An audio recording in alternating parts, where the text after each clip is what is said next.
chapter number 28 of the book of Matthew. Thank you, Lord.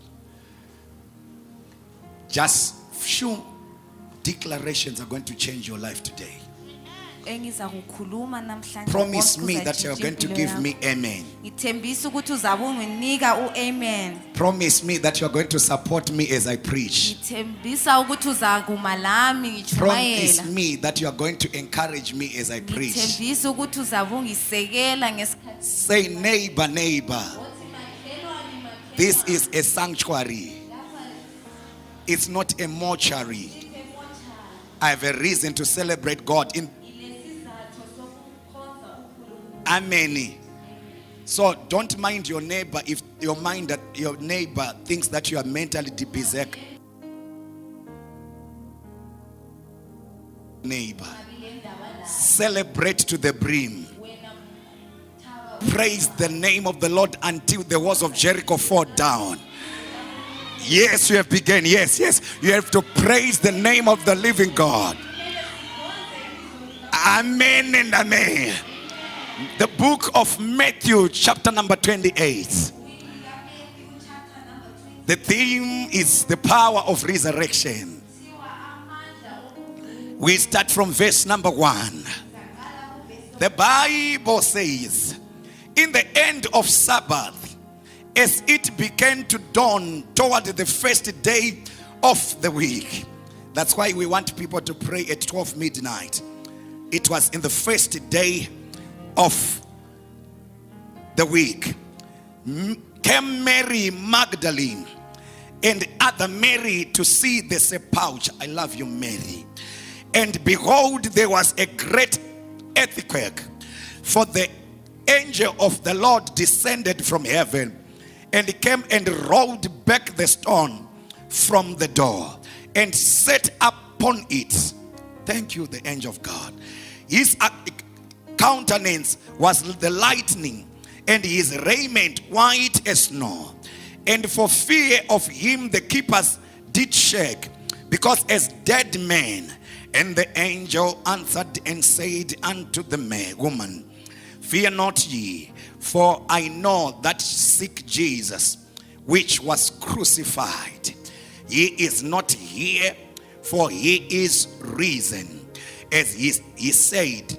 Come see the place where the Lord lay, and go quickly and tell his disciples that he is risen from the dead. And behold, he goeth before you into Galilee. There shall ye see him. Lo, and have told you. And they departed quickly from the sepulchre with fear and great joy. Pane munana muhombe wauri kupiwa na Mwari. That you shall have fear, which is the fear of the Lord. You shall even start to suspect yourself. Is this thing real? Mfundisa anakundibatisa zvimwe zvinhu herezvi. Ndinoda kukuudza kuti ndine zvandoda kukubatisa nhasi. Zvinonzi zvamweya mutsvene. But that fear is not going to hinder you from having joy. The Bible says they went with fear and joy. The breakthrough that is coming your way is going to bring joy. Thank you, Father. And as they went to tell his disciples, behold, Jesus met them, saying, oh, hail. And they came and held him by the feet and worshipped him. Then said Jesus unto them, be not afraid. Go tell my brethren that go into Galilee, and there shall they see me.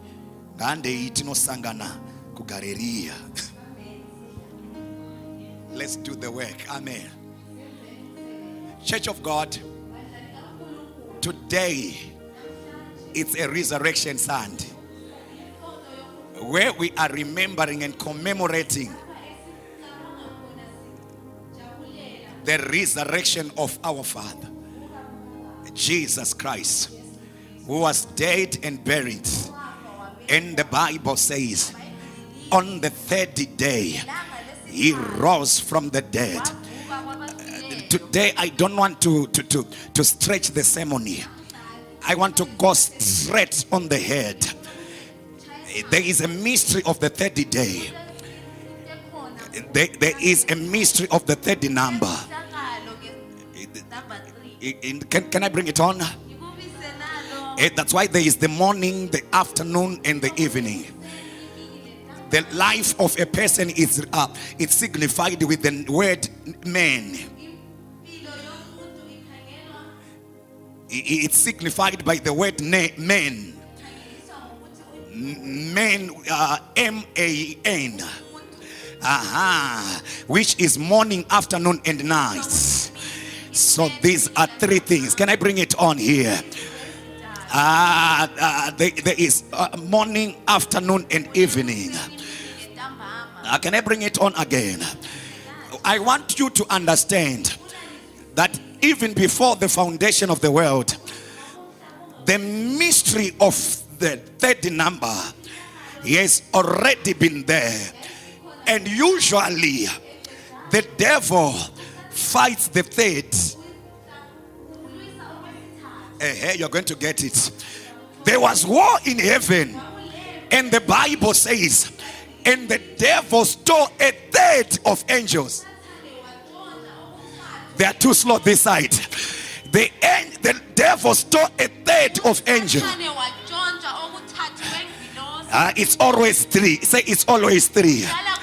So which means there are three categories of angels in the heavenlies, and the third of it was stolen by the devil. The devil is always after the third. Can I bring it on here? There is the spirit, the soul, and the body. There is the spirit, the soul, and the body. When the devil contended with Moses, he didn't contend with the soul of Moses. He didn't contend with the spirit of Moses. He contended with the third, which is the body of Moses.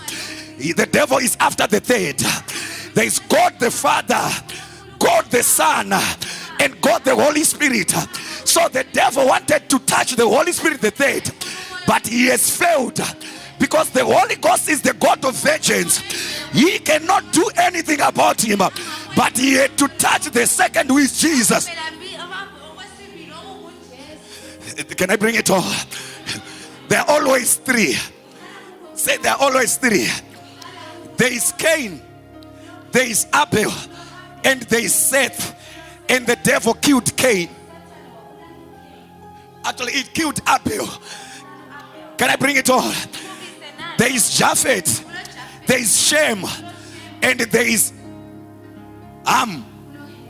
And the devil made Ham to be cursed, his son to be cursed. He's always after the third. There are always the wise men that came from the east. The Bible didn't tell us that there were three, but the wise men came with three gifts. They came with the frankincense, with myrrh, and with gold. And the devil is against the third, which is gold. That's why he doesn't want you to prosper. Can I bring it? It's fire all over here. It's fire all over here. And the Bible says, Esther said, can you pray with me for 3 days? And on the third day, Esther said, it's not lawful for me to go and present myself before the king, but if I will die, I will die. If I will live, I will live. Esther, don't worry. The 30 days, the day of resurrection, so there is no death. Go and present yourself before the king. You shall live before the king. Can I bring it on here? Can I bring it on here? Ooh. Sit down for a while. There are 3 angels that are noted in the Bible. Gabriel, Michael, and Lucifer. And the devil, Lucifer, the third one.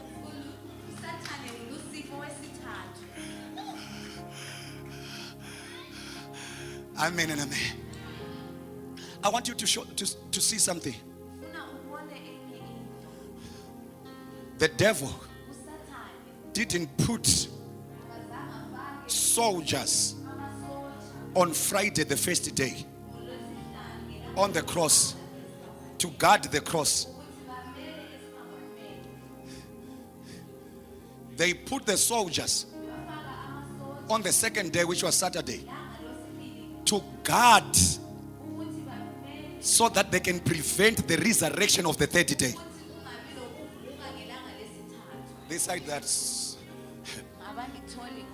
And the angels that were put to guard the tomb, there were 60 soldiers. 60 armed Roman soldiers were put to guard a dead corpse of a man that is in the tomb. The devil knows the potential that you carry. This side that too quiet, maybe this side. As we speak, you don't have anything in the pocket.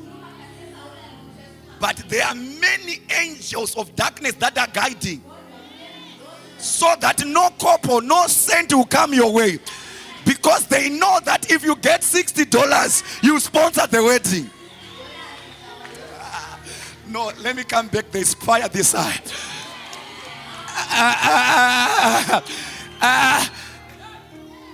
They are guiding a dead corpse. They to put 60 Roman soldiers armed. Maybe this side.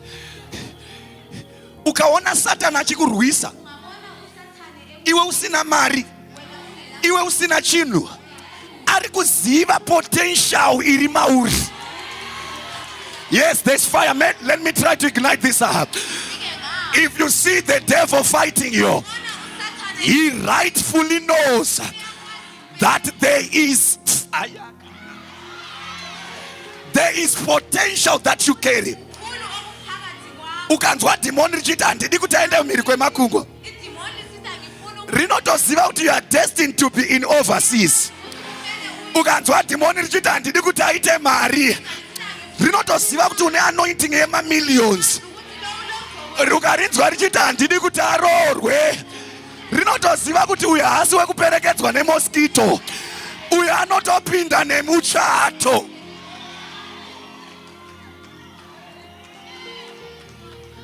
Hey!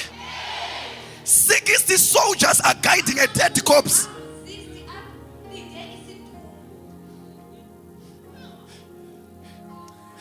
Don't look down upon yourself. Don't think that you are a dead man. You carry potential of greatness. Greater is he who is in me than the soldiers that are outside. Greater is he who is in me than the demons of poverty that are outside. Plawayo, hear me. Motors. Time is coming where we are going to fill White Seat Stadium. Time is coming that you shall build an 80,000 seater building. Time is coming that we shall send missionaries overseas to preach the gospel. In the name of Jesus. Sit down for a while.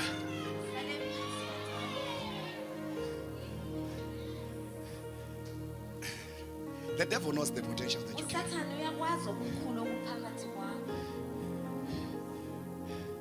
I feel it.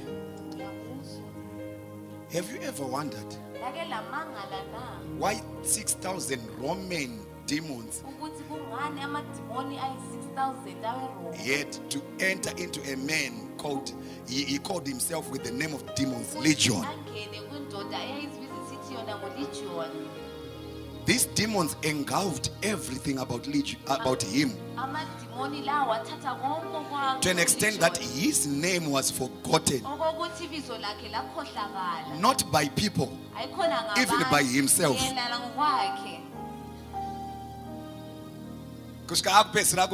Legion. Why is it these demons are following an individual? Say asina kuyenda kunogara kune vamwe vanhu. The Bible says when Legion was delivered, he went to a place called Decapolis and testified about Jesus. The word Decapolis, it's a combination of two words, which means 10 cities. So Legion already had a ministry of bringing souls in 10 cities. Legion had a capacity of preaching to 10 cities. That's why 6,000 demons had to invade him, to prevent him from preaching.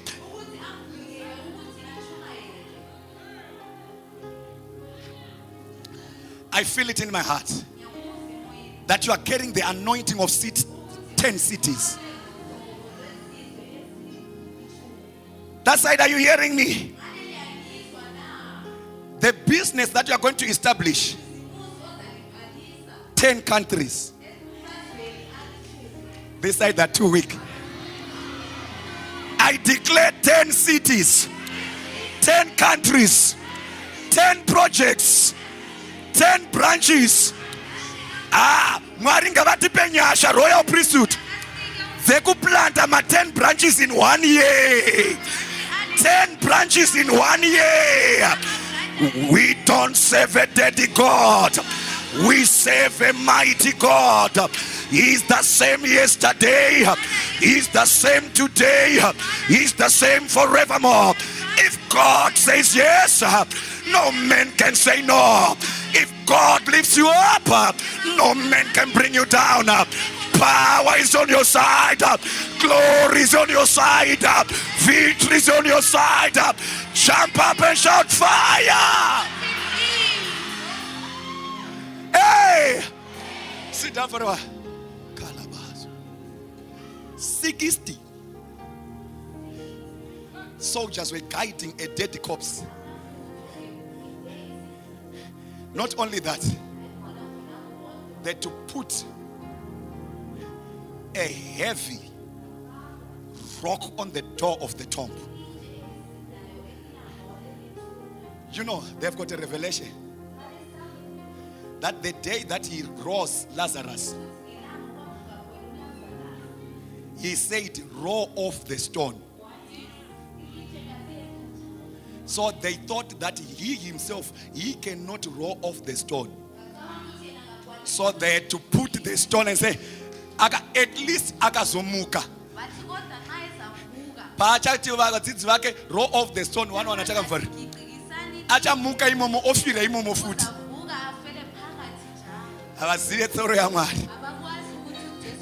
Abazive tsoro ya Mwari. Lata abazive tsoro ya Mwari. Chiripo chandaona munyika dzemweya. Ndaona ivo vachifunga kuti mufundisi ndiye achauya kuzobvisa the stone. Vachaona kwatumwa ngirozi yavasingaone. Yeah. God is sending an invisible angel that shall roll off the stone. There's been a stone of limitation. There's been a stone of anti-marriage. There's been a stone of anti-visa. But there is an invisible angel that God is sending right now. It's roaring off the stone. It's taking away the limitation. It's taking away kusarorwa. It's taking away kusa driver. It's taking away kusa charter. Can I bring it on? Today it's gonna be something. The stone is being removed. The stone is being removed. I don't care how many years there's this stone that was blocking your resurrection, that was blocking your coming out, that was blocking your next level. I'm sent by God as a priest and a prophet of God to declare an angel in the atmosphere that is taking away the storm. That is taking away the storm. In the name of Jesus. Sit down for a while. Makanaka Jesu. Watch. There are two women. They are talking. Who is going to roll the stone for us? I love these women.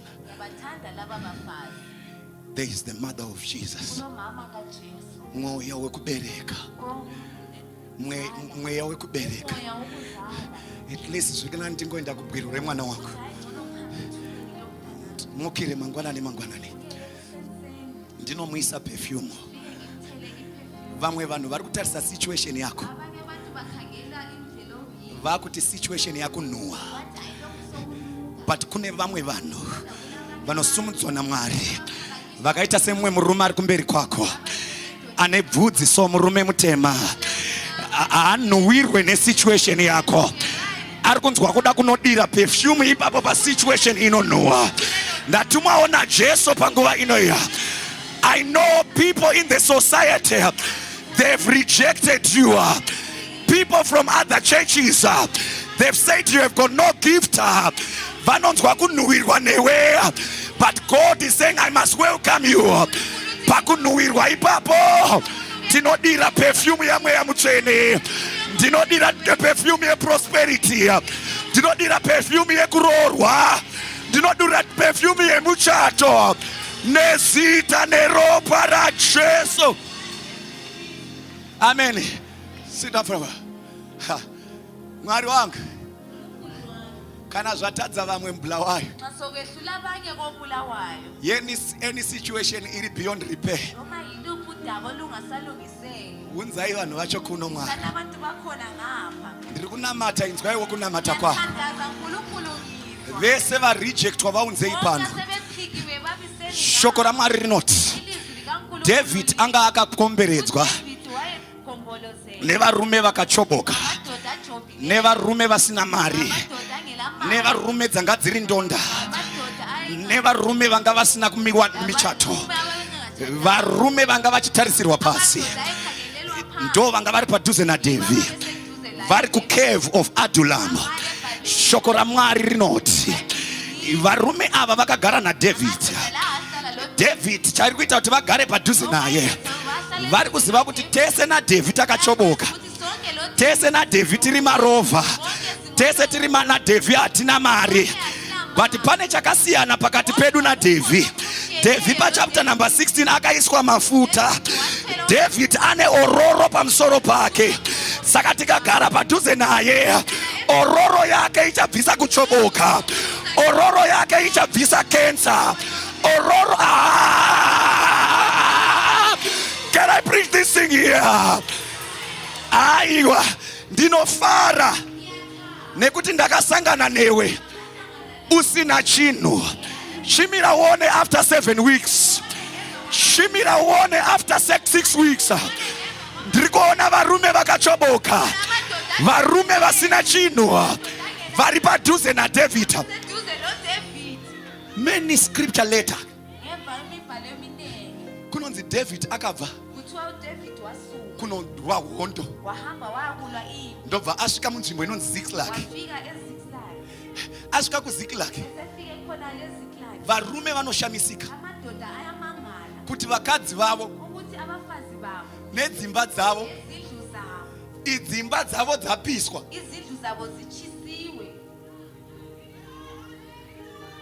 Vakadzi vavo nevana vavo vatorwa.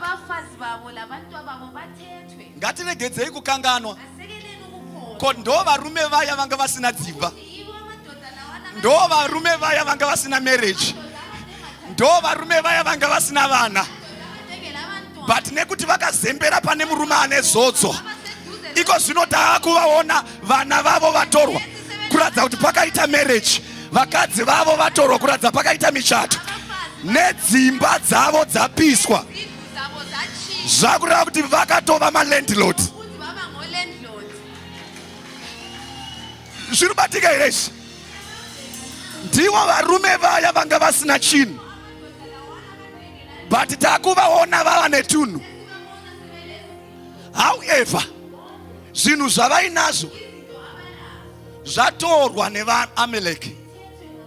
Ukaona Mwari ambokupai musina chinhu, akazokutorerai ada kukupai zvinyuwani. David anoti, shall I pursue? And God says pursue. And David says, if I pursue, will I overtake? And he said, you shall surely overtake.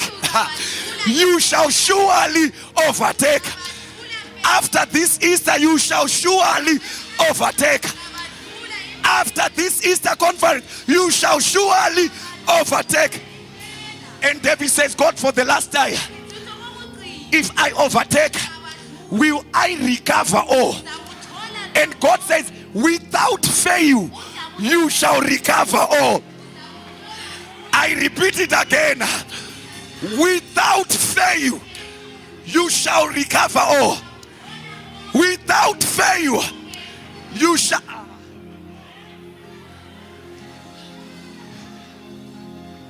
Without you, you shall overtake. You shall recover all. Say, prophet, you are talking to me. Izwa. Ndobva vanotora vana vavo. Ndobva vanotora vakadzi vavo. Ndobva vanotora mombe dzavo. Havana kutora izvozvo chete. Remember kuti varume ava vatipisira dzimba. Saka vakatora mota, vakatora zvese zvanga zvatorwa.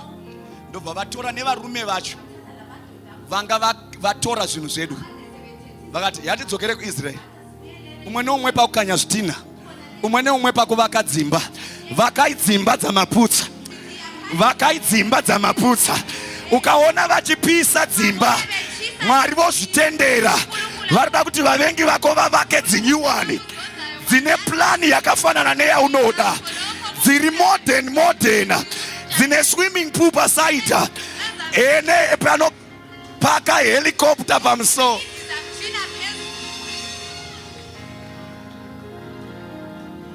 Saichumayela muntu omnyama.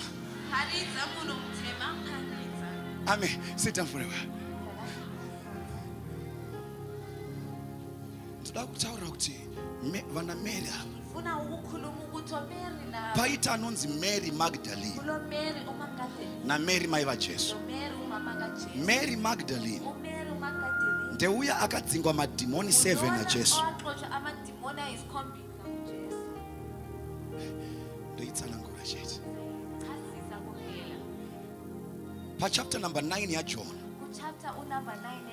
Shoko raMwari rinoratidza Mary achiputsa nadi, achiputsa perfume, achizora Jesu. Jesu anoti izvi zvawaita izvi, you have prepared my burial. Saka mubvunzo wandinawo, sei Mary asiri kutya kunhuhwa kwaJesu mutombo? Ari kuziva kuti ndakamuzora perfume.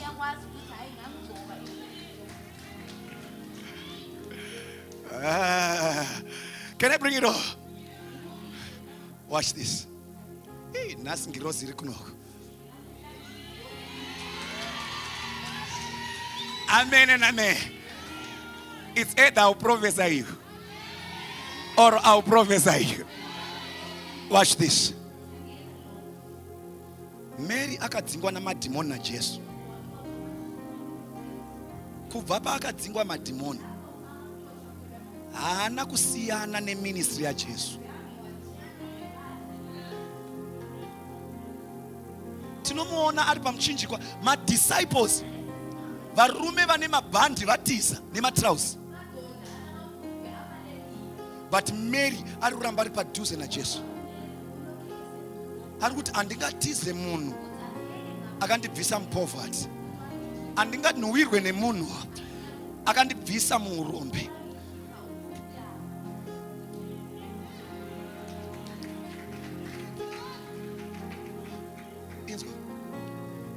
ever since Mary adzingwa madhimoni, patinomuona page 2 tiri kumuona achiputsa perfume. Perfume inodhura salary yegore rese, kuratidza kuti pakadzingwa dhimoni repoverty pana Mary, akapinda mubusiness rekutengesa perfume, zvinhu zvake zvikatanga kufamba. True deliverance is seeing results after prayer. True deliverance is seeing results after prayer. Deliverance is not only confined to rolling and vomiting. No, but seeing results after prayer. Pakadzingwa madhimoni, imunofunga kuti anga ne1 perfume, ukaona wasvika palevel yekupa perfume yesalary yegore rese, kuratidza kuti this one to her now value yacho yakafanana nevalue yeoffering yako.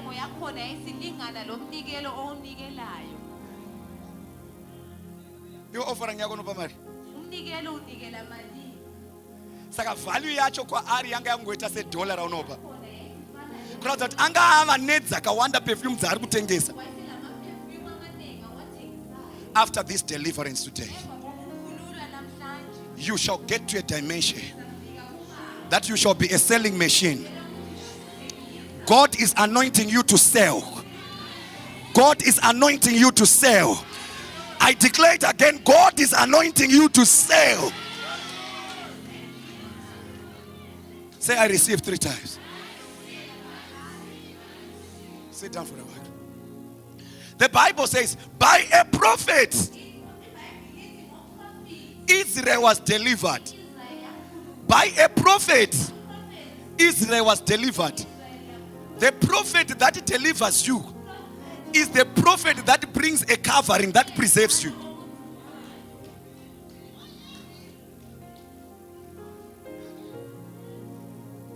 So Mary not know.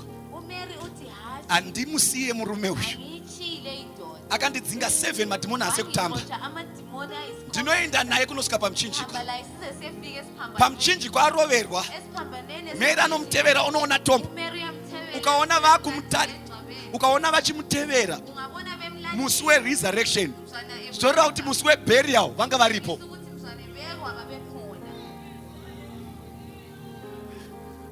Amen.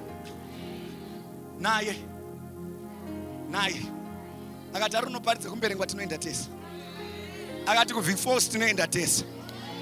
Naye murume andimusiye murume iyeye, andoiparidza chete basi. Ndokanzi rekatende tinoona murume uya. She was loyal even after Jesus was dead. Hana kuti prophet vafa toisiya chechi yacho. She was loyal even after Jesus was dead. Ask your neighbor, are you loyal? And are you royal? Fire! Fire, fire, Vangeri! Wash. God, you are amazing. Varufamba vachitaura.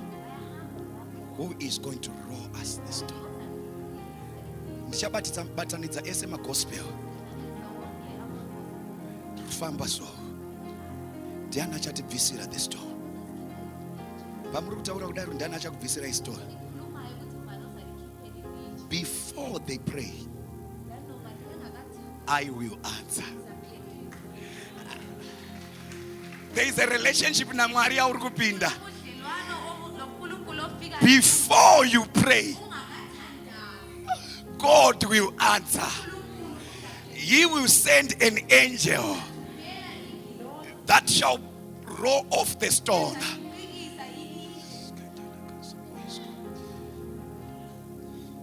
Skana, those guys, they are cruel. Sure, rekunga rovera mwana wangu. Chema no kuchema. Mary Magdalene was there to console Mary, the mother of Jesus. Yarara yaskana. Zichanaka. Vese vakanganwa.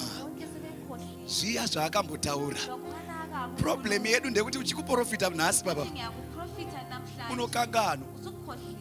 Nanda kuto remind up the wise men. Could you remember I prophesied the sex? I even prophesied the cyst. And I said it's going to disappear. Vanga vatokanga. Tinokanga. Chiprofita kutacha muka nezuva retano. Tinokanganwa. One day tienda kwa White City. Tinokanganwa. Kuti one day you shall have 10 businesses in town. Tinokanganwa. Zvakataura kuti I know the plans that I have for you. Plans to prosper thee and have expected end. Tinokanganwa. Kuti the blessing of the Lord maketh one rich and added no sorrow with it. Tinokanganwa. Thou shalt remember the Lord thy God, for it is God who gives you power to get wealth. Tinoshika pa kukanganwa. Just imagine. Just imagine. Ooh.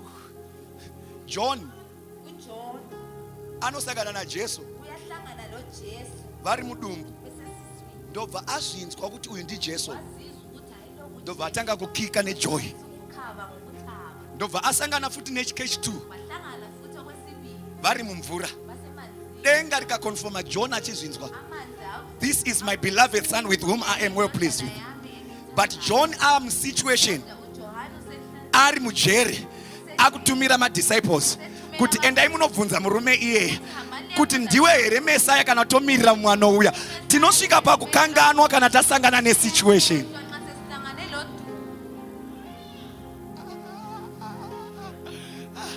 Chiprofita chese chinodeletika memory. Kuti prophet vakati ndiri kuona visa, ndiri kuona muchato, kuti ndiri kuona uchitenga mota, kuti gore rino risati rapera. Azviite kuti amuke asina kufa. Ndati azviite kuti amuke asina kufa. Sometimes Mwari vanokupinza through a situation so that you have a testimony. Sometimes Mwari vanokusiya uchiita barren Hannah so that you give birth to Samuel. Sometimes God leaves you to be barren Sarah so that you give birth to Isaac, the father of nations. Sometimes God leaves you barren Elizabeth so that you give birth to John the prophet. Say Chumaela muntu emnyama Chumaela. He takes you through a situation so that you can have a testimony. So this situation where you are in now is just for 3 days. To some 3 hours. To some 3 weeks. To some 3 minutes. Say I'm coming out. Say I'm coming out. Am I preaching to somebody here? And the Bible says, vanamiri vachidiscussa so vakabata maperfume. Kune rimwe gang 2 madisciples ndobva vamhanya vachienda kutombo, vakamhanya. Unoza sei vakaoverteka vanameri? Unoza sei vakaoverteka vanameri? Look at their hands. They were empty-handed. Havana chiri kuvaremera. Vanameri vakabata maperfume. Havana sacrifice.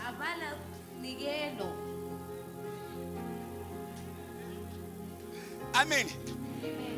Inzwa. Vari empty-handed. Number 1, havana kusangana nengirozi. Number 2, havana kusangana na Jesu. Number 3, havana kutoona kuti mutombo makaita sei. Pavakangoona chete dombo rakaroliwa, vakadzokera vachimhanya singaite. Havana nyaya varume. Fire! Fire! Kune vamwe vanhu vanoda kumhanya sekunge vane nyaya kumberi kwenyaya dzako. vanoita sekuye vanokuziva zvisingaite. Ivo havana chavanoziva pamusoro pavo. We command them to be silent. Amen. Unenge wawana munhu anoda kukuroora. Konza Sister Georgina vakanaka zvavo. But tanzwa kuti vari kuchinjanisa varume mota dzichingoya dzichivakanza. Mota dziriuya dzichivasiya panapisa. Havana nyaya, vanoenda kumberi. Iwe usati wasangana naBoaz wako, vanomhanyira kumberi.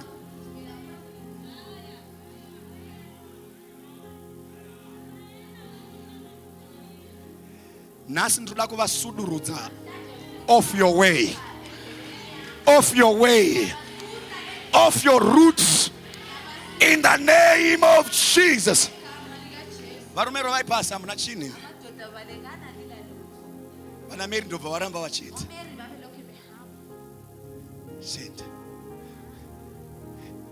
Remember, in the Old Testament, Adam atadzira Mwari. Kwanga kune tungi rose dzakaiswa pagarden, dzine a sword with fire, so that Adam will not come back. Now, vakadzi vachisvika vanowana pane tungi rose, and the Bible says that they are dressing, they looked like gardeners. These are the same angels dzakaiswa kugarden reEden kuti Adam asapinde.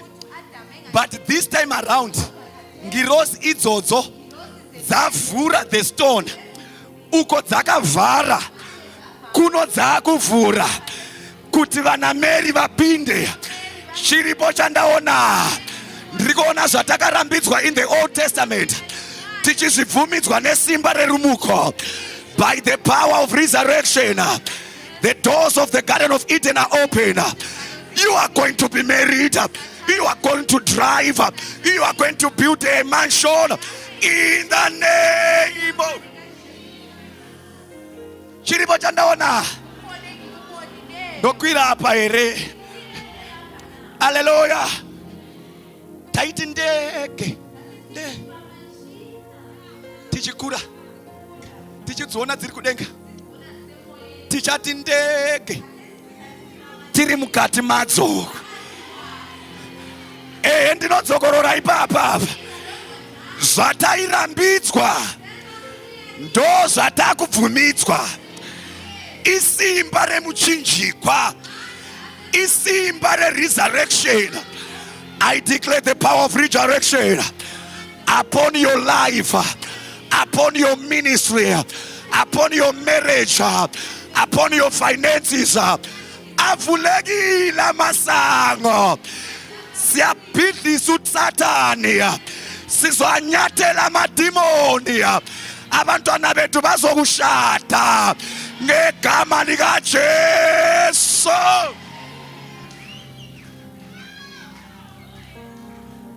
Shall I receive? I receive. I receive. Chiripo chandaona. Ndaona wapinda ku parliament. Vachakubvunza kuti zvausiri MP. Une portfolio ipi? But I'm the minister of the gospel.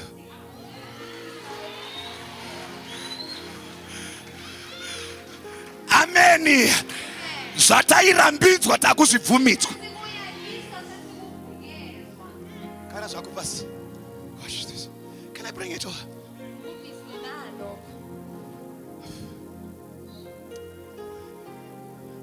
Vana Mary ndobva vapinda mugwiro. Mwari anovabvumidza zvavo. Ndobva vaona kuti Jesu paakamuka, he was not in a hurry. Akasiya apeta machira ake. Ndakudzokera mumba kwenyu izvezvi.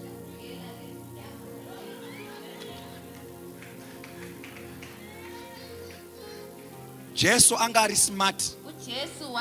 mutombo maangorara one day ari kusiya arongedza machira. Hande kumba kwako izvezvi maunorara izvezvi.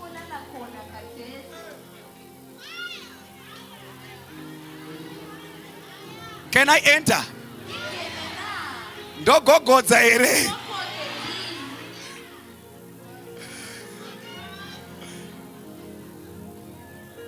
Masocks ari mpoto.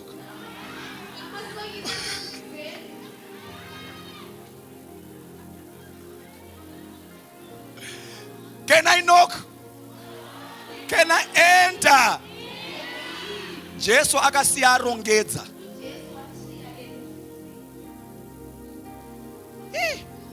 Fundisi, ufanira kudzidzisa mayouth.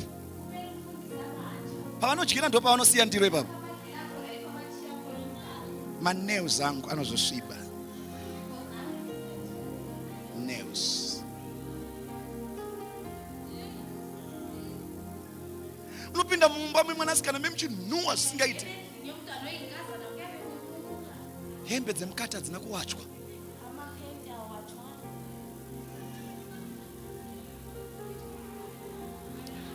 And you are praying for marriage. Uda kuraya mwana wevanhu netsvina.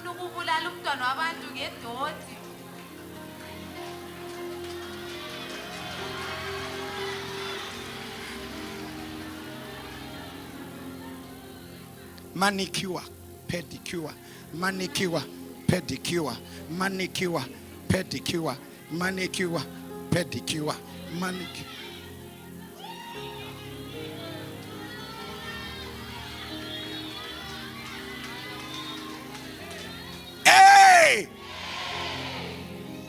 Iwe uchiona make up, make in, make under, make over. Kumba uko.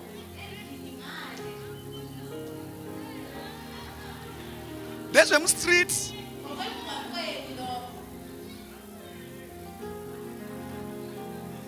Ndopinde here mumba menyu. Akasiya arongedza machira. You never be smart. Mu street usiri smart kumba. Charity begins at home.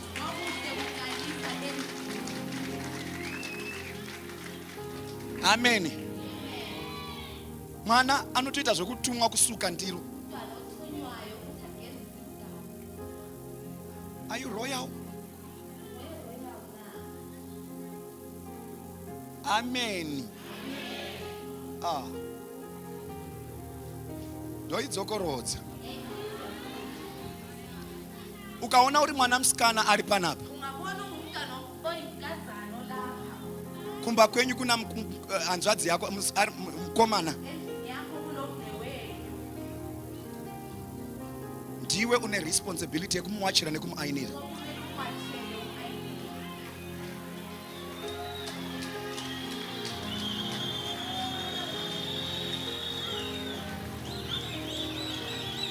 Yes, vana bhuti vari kufara.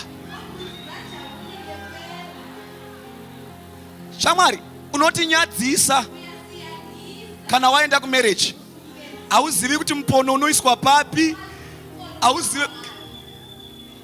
Wakuda unotanga zvekuaina waenda kumarriage. Am I lying?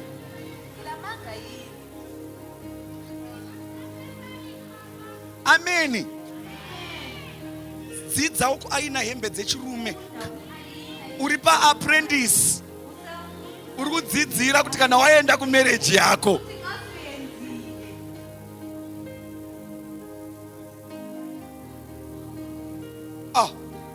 Mwana wesangano kubika chikafu so mafuta anenge akatarisa uko, onion yakatarisa uko, matomatisi akatarisa uko, muchuruchu bwi.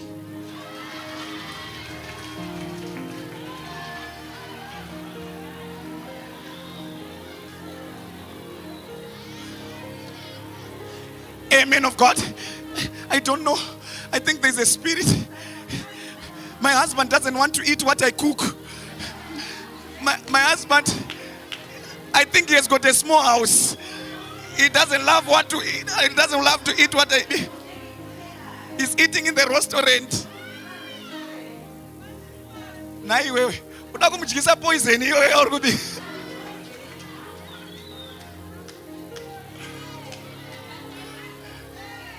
hey!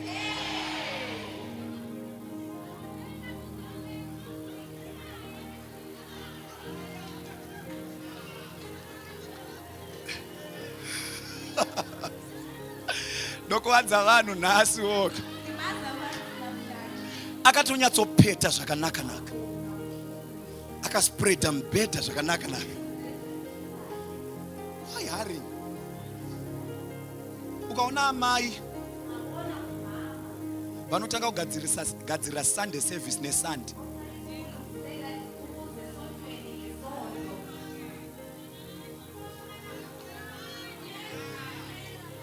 Ameno zvinoitwa neakadzi ka.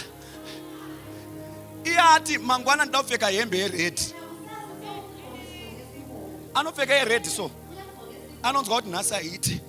Otora yeyellow. Otora yepink. Andisora maifundisi.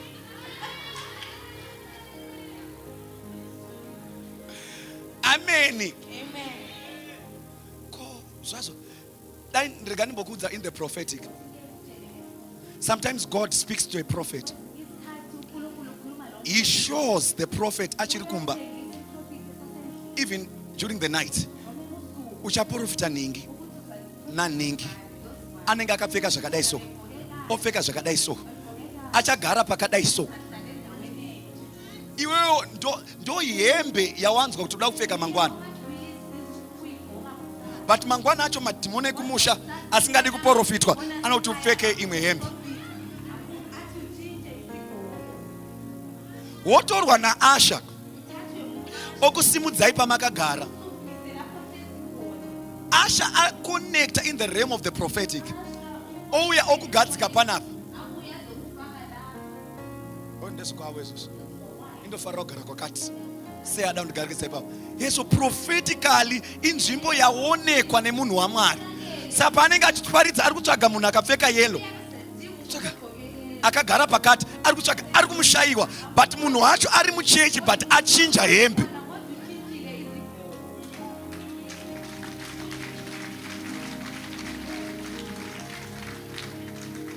The Bible says God spoke to Samuel.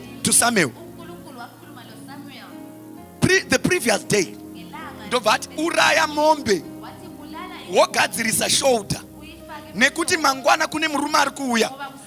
Ari kutsvaga madhongi, but munhu iyeye ndoda kuti anoite kuita mambo. Zvakataurwa a previous day.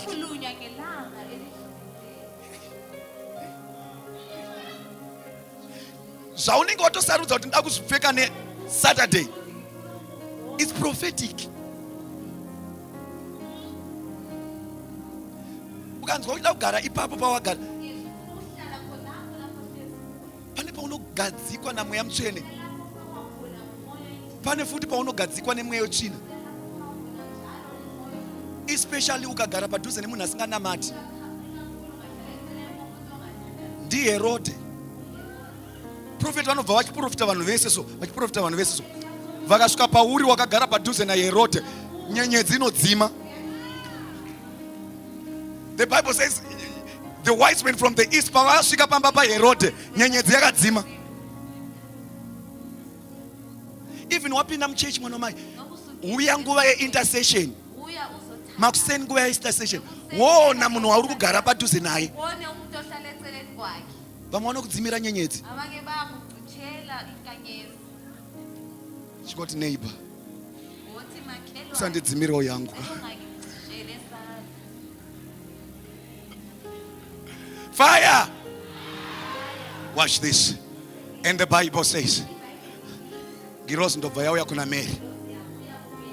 why is it you are seeking the living among the dead? I want to give you a revelation that will blow your mind. The Bible says, when Jesus rose from the dead, there was a shaking, there was an earthquake. And the graves were opened. And the people who were dead also rose from the dead. But listen to the words of the angel.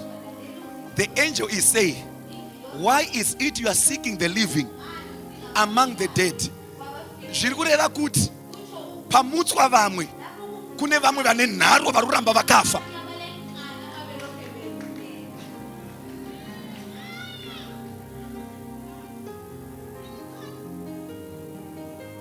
Get what I'm saying here. The angel is not saying, why are you seeking the dead among the resurrected? Why are you seeking the living among the resurrected? Yet Bible rati paakamuka Jesu haana kumuka ega. Nemakuva evanhu vanga vakafa akavhurika. Vakafa vakamuka. Kuita vanhu vane nharo vakaramba vakafa.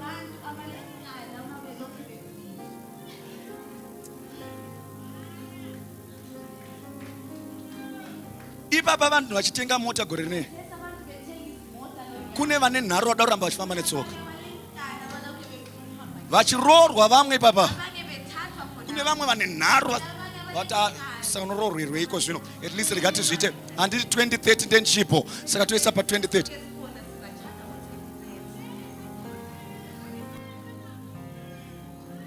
Ndiri kubvisa nkani dzese.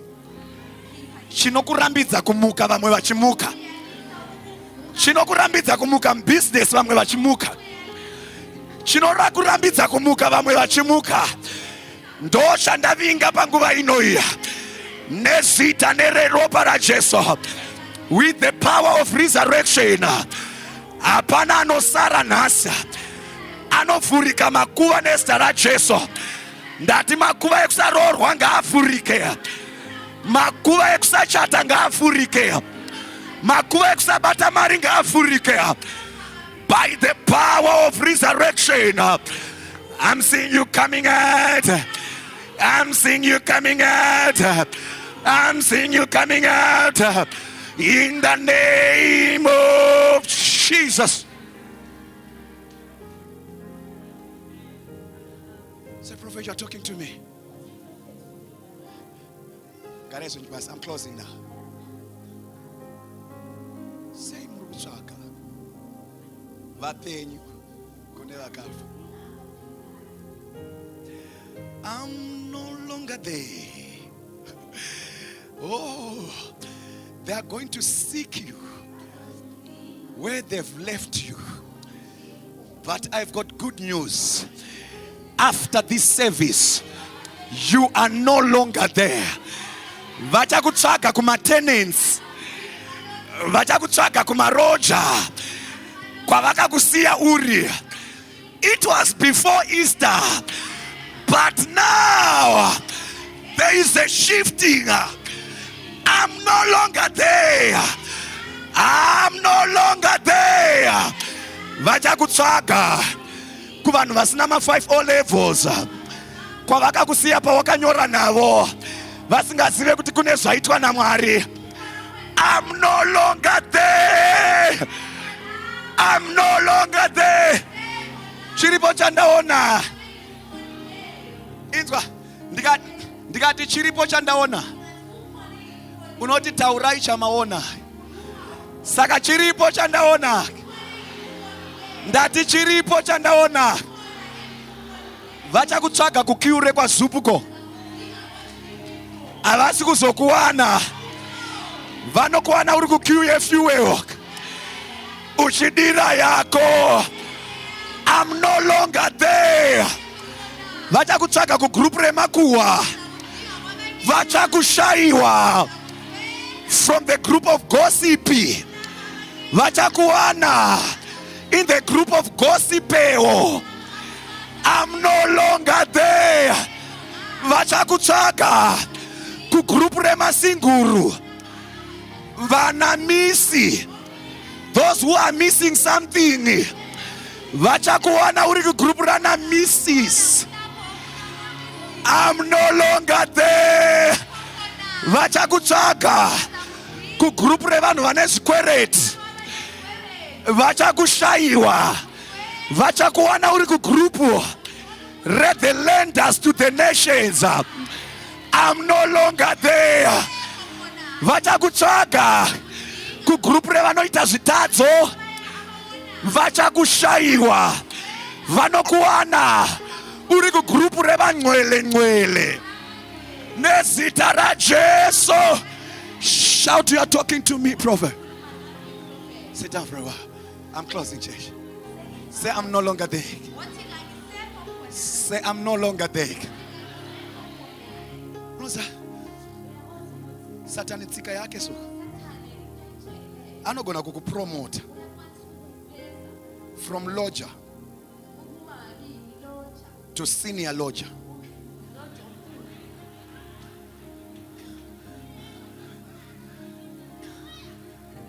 Amen. Uchimuka so uchiti vasikana maita here majuti enyu matsvaira here asikana unonyatsozinzwa kuti ndasvika. Satani achikurivadza. Ini ndinofarira mastanda anokuwedzera moto. Nyange ukabhadhara rent oita kuti upasagarike, iye mastanda anokupusha kuvaka imba yako.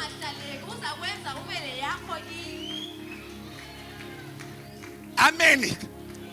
Kwete mastanda anokupa nebonus neimwe extra 1 month yekusabhadhara pagore. Uchaona chandiri kuprofita handiti uri kureceiva. Iko zvino uchibva panapa landlord wako achatanga kupenga.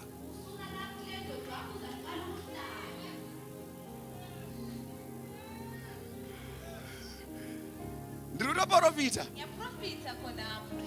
Don't worry nekupenga kwake. It's a push that wants you to give birth to your house. It's a push that wants you to give birth to what belongs to you. I'm no longer there. I'm no longer there. Amen. Vachakutsvaga mubhuku rekuchipatara so. Vanga vajaira kuti unogara uchiuya uchitora mapirisi. Unogara uchiuya uchiitwa macheck-up. Vachashamisika kuti sei usingachawanikwe mubhuku rekuchipatara. I am healed and I'm no longer.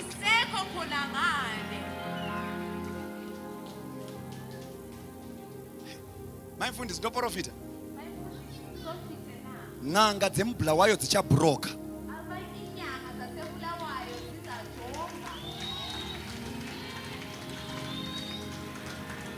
Ndiri kuona maclients ese eng'anga achitendeuka achiuya kuzonamata kuna Mwari wemasolutions. N'anga ichakufonera kuti wagarisa usina kuya kuzotora muti. But I'm no longer. Sei muchitsvaga vapenyu kune vakafa. Sei muchitsvaga zvipenyu kune vakafa. Uchibva panapa unenge hauchawanikwe kune vakafa. Hauchawanikwe kune zvakafa. Unoza kune spirit of death inotevera vanhu. Yekuti ukabata ukatenga fridge inofa. Ukatenga Pro Max 12 Pro Max unonzi iPhone 12 Pro Max waitenga kudai so inodona pasi yokreka LCD. It's a spirit of death. Pane padiwa ma $700 kutenga LCD, kutenga outfit Sunday best wako aina kudai so.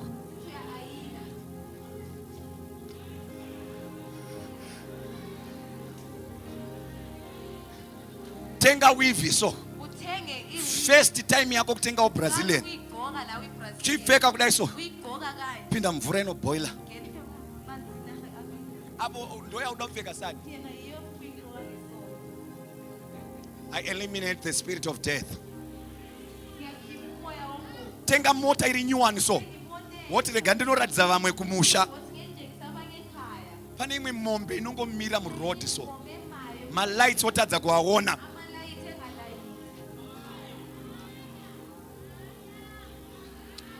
I break the spirit of death. I break the spirit of death. Unororwa so. uyathathwa Wapi na marriage? ungena emendweni Hakuna mwana nouya.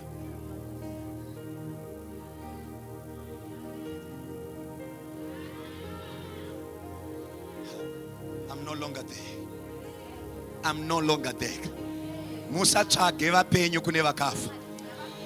Ndati auchawanikwi mubhuku revakafa. Auseko ematuneni. Ausiko ikoko kwakafa. Chiripo chandaona. Saka rega nditsanangure ndichipedzisa. Kuti kana usiko kune vakafa. Saka wava kupi? Kuma CEO. Kuma manager. Kune veutano. Kune ve catering departments. Kune vane company yema events. Kune ne company yekuti hodha zvinhu kuDubai vachiusamulo. Ndokwa uri kunyorwa muzita ra. I'm no longer. Chiripo chandaona. Ndaona shifting ini. Ndikuona uchibviswa muline rema RTGS uchienda munostro. Shamwari dzawaisangana nadzo kukiu. abangani okade Ndichabvunza kuti koma mazuva ano bazabuza sei usiri kuuya kubhenki, kungani ungabuye ebhenki sei usiri kuuya kuline kuzotora mari yekombi. awuyi kuzothatha imali I'm no longer there. Sei muchitsvaga vapenyu kune vakafa. Why are you seeking for the living among the dead? dinga abaphilayo kwabafileyo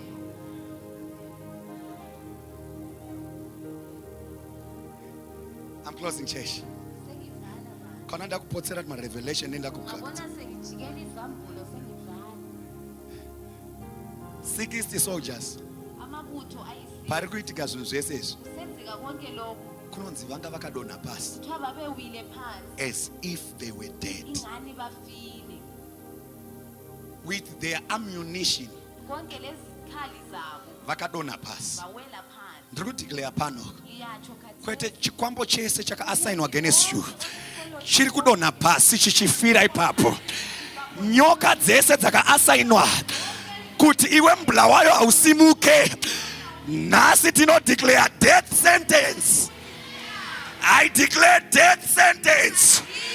Kune mweya yese isingade kuti ushate. I declare death sentence. Kune chese chisingade kuti ubate zvakanaka. Hey! Sit down, I'm closing church. Whew. Whew. Vana Mary vachibva kubwiro. Message yengirosi inoti muri kutsvaga Jesu akaroverwa pamuchinjikwa. Ngirozi haiti muri kutsvaga Jesu akavigwa mutombo. It's referring them to the cross, not to the tomb. So the power, the theme of this conference was the power of the cross, not the power of the tomb.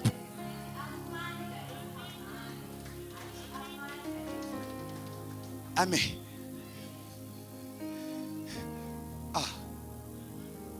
Come. Mary ndobvaona Jesu. Mary Magdalene. Unoziva here mumazuva iyayo vanhu vanga vasina corruptible mind yakafanana neyatinayo mazuva ano.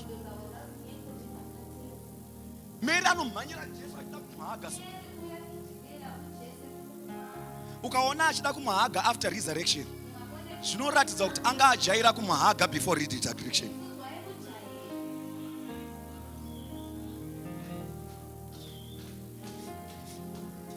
They didn't get it. abakutholanga Asida kudzidzira nhasi. akafunga ukufundela khathi Remember panotori nezuva raakaputsa mafuta ndobva apukuta Jesu nevhudzi rake. Remember Mary anga asingori nemadhimoni chete, anga ane rimwe dhimoni rinonzi reufeve. Prophet vaonekwa vachiklinwa nevhudzi rechifeve. Number 1 unorambiswa namaimfundisi. umayimfundisi uzakuyala okokuqala Number 2 unobuda mumanewspaper. okwesibili uzaphuma ku-newspaper Toda kukuratidza relationship ya Jesu nemakwai ake.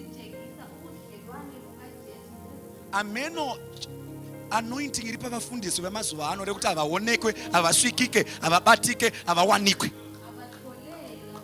We are anointed by God to be available to you. A man of God must not be something like sacred. So kuti asviki unototya kusvika pana baba vako pamweya, unototya unotaura navo. I'll tell you in many churches as we speak, there are people that have bottled a lot of problems and they cannot access their fathers.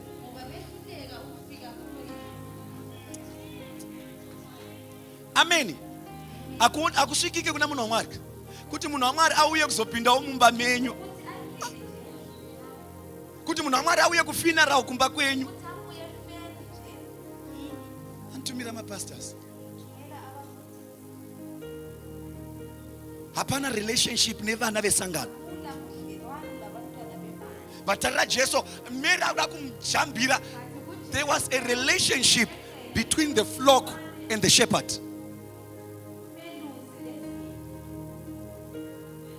There was a relationship. Ukaona protocol hii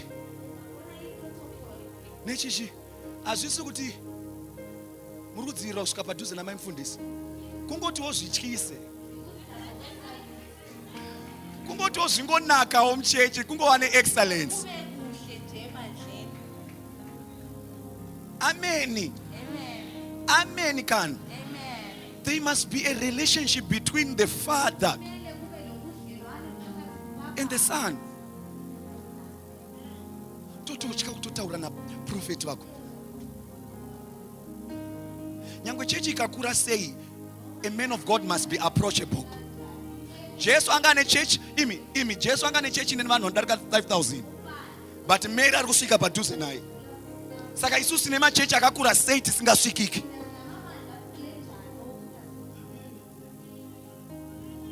Shuwa mwana anozotoita Nicodemusly kuenda kumasowe kunotsvaga rubatsiro nekuti baba havasvikiki. Ivo baba vaka anointwa.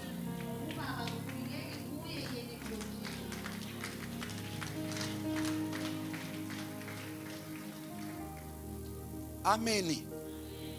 Amen. Ita inini ndinosvika kuna baba vangu. Hallelujah. Wash. Kanzina Jesu ho mira. Zvataita paya zvisi zvatakuita iko zvino.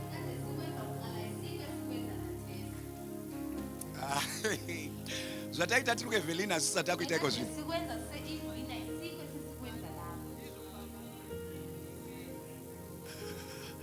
Amen. Chinondishamisa Mr. Tommy vanouya voti mati Jesu auya amuka kubva kupi? Imi mafanizi siyanai mafanizi mimi. Zvekunyepa muchazvirega gore rino. Kana ndiri seni handitende izvozvo. Hatisi type yekuti tinongoparidzirwa ka. Tongoudzwa tongomuviwa nezvinhu zvisina basa. Inini ndinoda evidence. May God raise the Thomas generation. Vanoda chikristo chine evidence. Kuti Easter yandakaenda yakaproducer A, B, C and D. Kwete zvinhu zvinongoperera mumhepo. Ndakuda chikristo chine evidence. The Bible says faith is a substance of things hoped for, evidence of things not seen. There must be evidence. Quite unless I put my finger in his wounds, I will not believe. Ndova Jesu akati yatomi ndakunzwa zvanga uchitaura. Uya uzopinza. Chinzwa. The first person we had contact with the blood was Joseph of Cyrene. Actually was Simon of Cyrene. Akatakura mchinjiko une ropa ra Jesu. The second one was Joseph of Arimathea. Paakamutora pamchinjikwa akabata ropa rake akaenda naye kubwiro naye. Wechitatu ndiThomas, iye wamunoti anodhauta, ndiye wechitatu kubata ropa raJesu. uye wosithathu ukubamba igazi likaJesu. Saka paari kungobata ropa raJesu, the spirit of doubting left him, and the spirit of forgiveness came upon him, and the sin that he committed of doubting him was literally forgiven.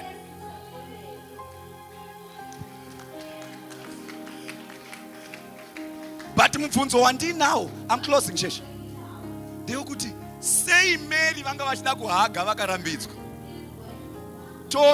Mary ari kufara, antori nefaith, atoenda kubwiro, but ari kurambidzwa kubata, but Tommy ari kubvumidzwa. I want to tell you something.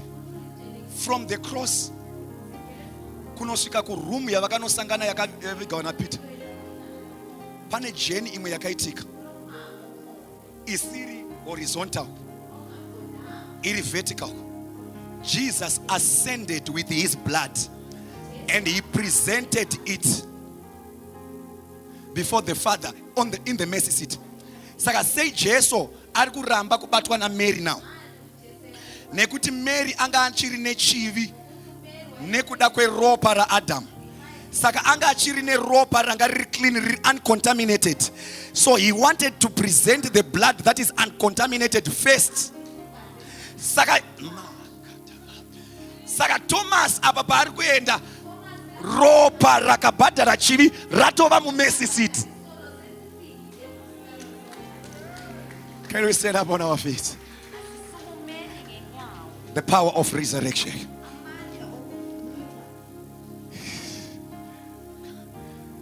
Nanichibvunza mweya mutsvene kuti nhasi muda kuitei? Kwanzi muda unovhura makuva. Wathi ndifuna uyevula amathuna.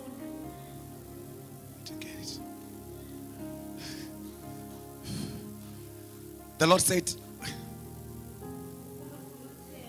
I want to open the graves. Go and open the graves. Telekas. Jesu wakaroverwa chasara chikouya iwo tibate basi. Ndoda kunokureleasa, kwete kunoshanda, kunobata basa.